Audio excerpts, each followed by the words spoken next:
예배가 녹화가 되지 않아서 설교 말씀만 따로 어, 녹화해서 유튜브에 올리기 위해 이 영상을 찍습니다. 먼저 오늘 말씀은 여호수아서 3장 7절에서 14절인데 말씀을 읽고 내용에 대해서 말씀드리겠습니다. 여호와께서 여호수아에게 이르시되 내가 오늘부터 시작하여 너를 온 이스라엘의 목전에서 크게 하여 내가 모세와 함께 있었던 것 같이 너와 함께 있는 것을 그들이 알게 하리라. 너는 언약궤를 맨 제사장들에게 명령하여 이르기를 너희가 요단 물 가에 이르거든 요단에 들어서라 하라. 여호수아가 이스라엘 자손에게 이르되 이리 와서 너희의 하나님 여호와의 말씀을 들으라 하고 또 말하되 살아계신 하나님이 너희 가운데 계시사 가나안 족속과 헷 족속과 히위 족속과 브리스 족속과 기르가스 족속과 아모리 족속과 여부스 족속을 너희 앞에서 반드시 쫓아내실 줄을 이것으로써 너희가 알리라. 보라 온 땅에 주의 언약궤가 너희 앞에서 요단을 건너가나니 이제 이스라엘 지파 중에서 각 지파에 한 사람씩 12명을 택하라. 온 땅의 주 여호와의 궤를 맨 제사장들의 발바닥이 요단물을 밟고 멈추면 요단물 곧 위에서부터 흘러내리던 물이 끊어지고 한 곳에 쌓여 서리라. 백성이 요단을 건너려고 자기들의 장막을 떠날 때에 제사장들은 언약궤를 메고 백성 앞에서 나아가니라. 아멘. 예, 오늘 이 여호수아 말씀을 가지고 길이 없는 곳에 새 길을 이라는 제목으로 이 말씀을 나눠보기를 원합니다. 오늘 말씀의 배경은 이제 여호수아가 온 이스라엘을 데리고 시딤, 여기 지금 화면에 보이시는 지도의 시딤, 이것은 요단강 동편에 놓여 있는 곳이죠. 이 지도에서 보시는 아래쪽에 있는 호수가 사해입니다.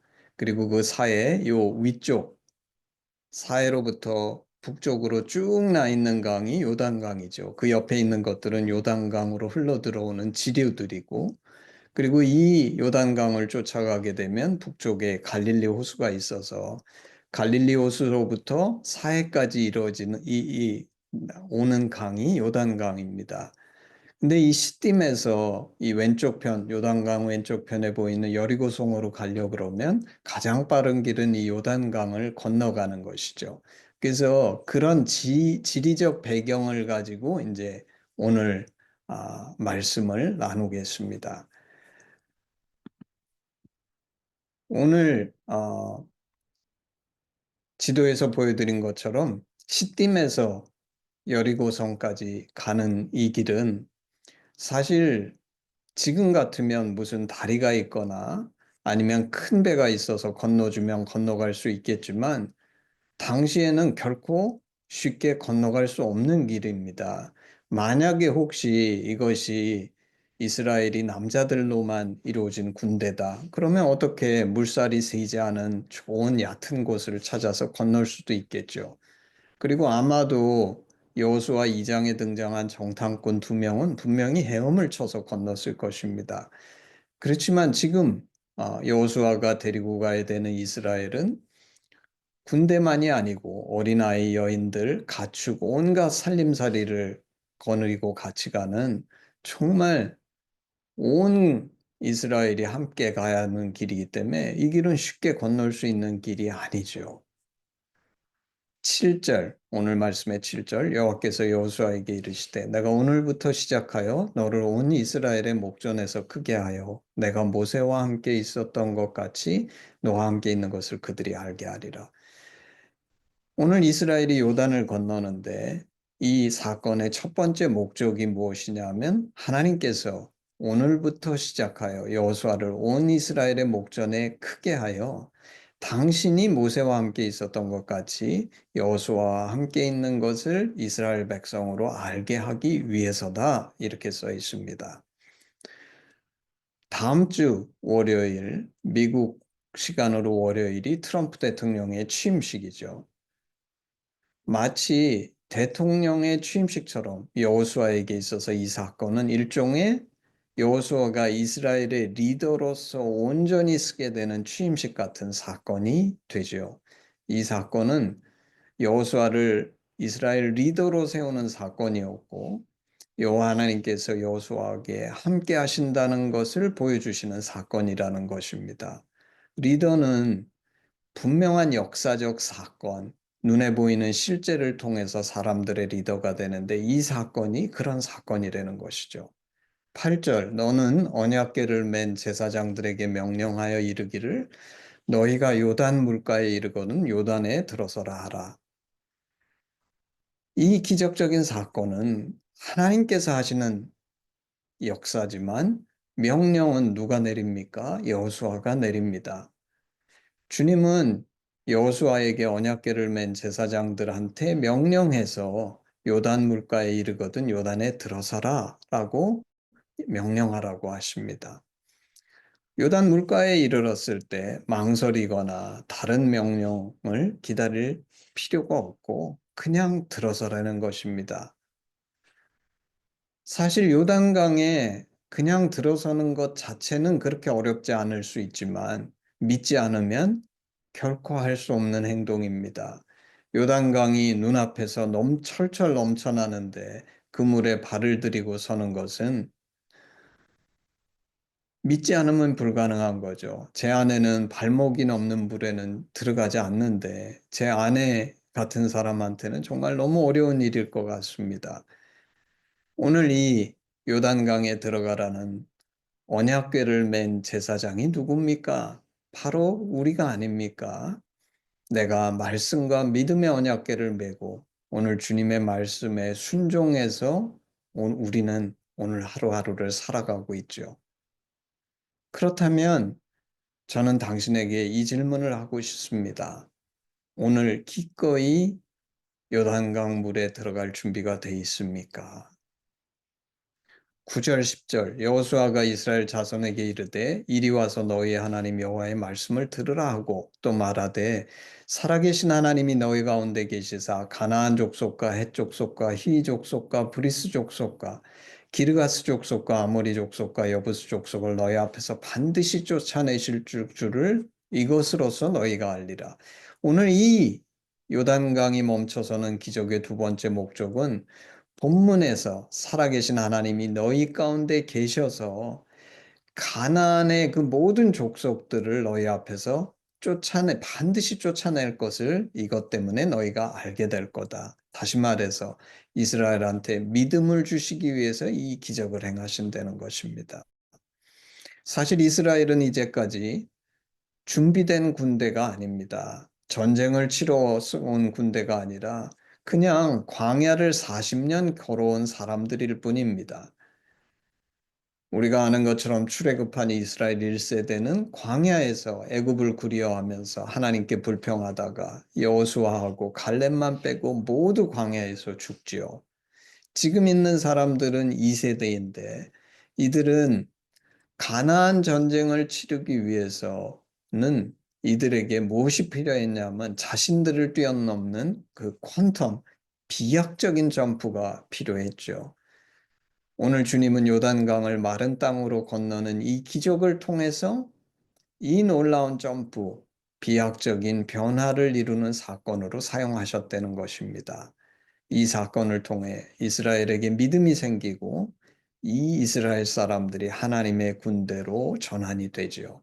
11절 12절 보라 온 땅의 주의 언약궤가 너희 앞에서 요단을 건너가나니 이제 이스라엘 지파 중에서 지파에 각 한 사람씩 12명을 택하라. 우리는 어떻게 이런 기적을 경험할 수 있습니까? 바로 언약궤 말씀을 순종해서 쫓아가면 이런 기적을 경험할 수 있다는 것입니다. 오늘 3장의 앞쪽에 보게 되면 하나님께서 언약궤를 앞서지 마라. 언약궤를 앞에 두고 뒤에서 쫓아가라고 분명하게 말씀하십니다. 내가 앞서서 가는 것이 아니라 말씀이 앞서고 나는 그 말씀을 쫓아가야 합니다. 우리는 요단을 건너는 것이 불가능하다고 생각하지만 이 불가능을 가능케 하시는 분은 하나님입니다. 내가 해야 되는 일은 이 불가능한 일을 가능케 하는 것이 아니라 포기하지 않고 믿고 걸어가는 것입니다. 여호수아는 오늘 일어나는 기적의 증인으로서 이스라엘 12지파 중에 한 명씩 해서 모두 12명을 준비합니다. 우리도 오늘 이 이스라엘처럼 이 말씀의 언약궤를 쫓아갈 때 믿음으로 이 기적의 증인들을 준비해야 됩니다. 그래서 공동체가 중요하고 믿음의 나눔이 중요한 것이죠. 13절, 14절 온 땅에 주 여호와의 궤를 맨 제사장들의 발바닥이 요단물을 밟고 멈추면 요단물 곧 위에서부터 흘러내리던 물이 끊어지고 한 곳에 쌓여 서리라. 백성이 요단을 건너려고 자기들의 장막을 떠날 때 제사장들은 언약궤를 메고 백성 앞에서 나아가니라.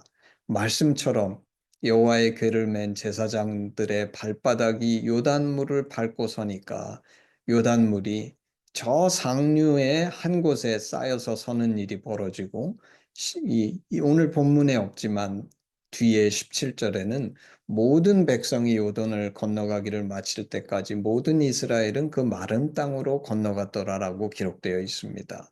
너무나 놀라운 일이죠.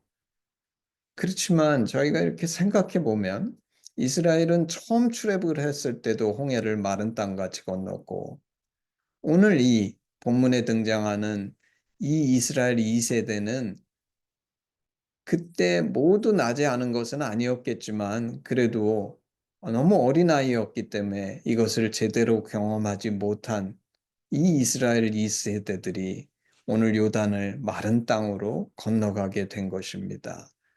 고린도전서 10장 1절 2절 우리 조상들이 다 구름 아래에 있고 바다 가운데로 지나며 모세에게 속하여 다 구름과 바다에서 침례를 받고 신약에서는 이 홍해 요단강을 건너는 사건을 침례 세례라고 말하지요. 골로새서 2장 12절 너희가 침례로 그리스도와 함께 장사되고 또 죽은 자들 가운데에서 그를 일으키신 하나님의 역사를 믿음으로 말미암아 그 안에서 함께 일으키심을 받았느니라.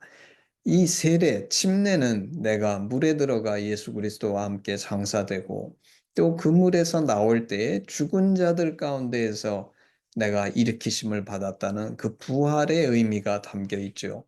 오늘 이스라엘도 이 홍해를 건너고 요단을 건너면서 이스라엘은 개인적이 아니라 온 백성이 함께 공동체로서 이 침례를 받죠. 그리고 이 사건을 통해서 가나안 땅을 정복하게 될 거라는 믿음을 갖게 되면서 여호수아가 이스라엘의 리더로 분명히 서고 하나님께서 함께 하심을 체험하게 됩니다. 우리 그리스도인들은 모두가 다 이 시대에 이 요단을 건너는 사건의 주체죠. 여기에는 개인적인 침례가 있을 수 있고 이스라엘 공동체처럼 공동체적으로 요단을 건너는 침례가 있을 수 있겠죠. 저는 2025년 새해에 여호수아의 말씀이 저에게 그리고 우리 하심 공동체에게 주신 말씀이 아닌가 싶습니다. 그래서 올해 이 요단을 건너는 체험을 저와 우리 하심 공동체가 같이 하기를 원합니다.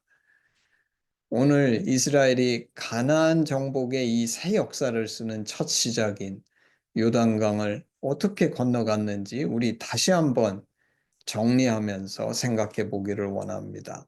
첫 번째, 언약궤를 쫓아갔죠. 언약궤에는 말씀이 들어 있습니다. 그러나 언약궤의 말씀, 그 십계명에는 요단에 들어가는 말씀은 없습니다. 말씀이 성령의 인도하심을 통해서 구체적으로 현실에 적용될 수 있는 말씀이 되죠.